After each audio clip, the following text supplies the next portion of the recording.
If you're a girl who's been thinking about living with your best friends forever, I have the perfect book for you. So, the book I'm currently reading is called Two Women Living Together. And I randomly found it at the bookshop when I went to buy a bunch of new books. And I was immediately captivated by the title because I live with one of my best friends. And Two Women Living Together is a similar story of two women in their 40s who decide that, hey, I'm not getting married. I don't like living alone. Let me find somebody to live with. And they meet and they become best of friends and they decide to live together.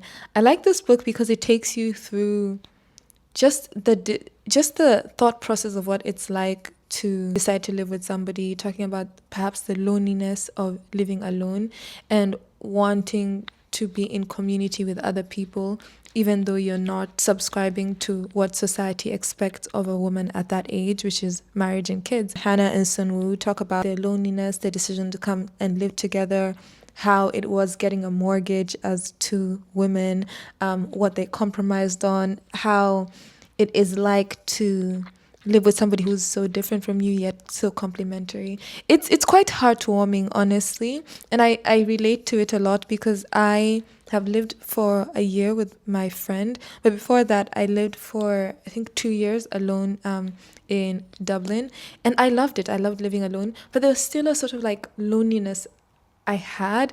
And I didn't even realize it until I moved in with my friend. And I'd be so excited to come back home. And I was like, oh, yeah, that's what I was missing. I was missing somebody to connect with at the end of the day. And it's not the same as being with somebody on the phone. So I would 100% recommend this to any woman, whether you're thinking of living with your best friend or you're thinking of marriage. I think it's just good to seek alternate ways of thinking and living.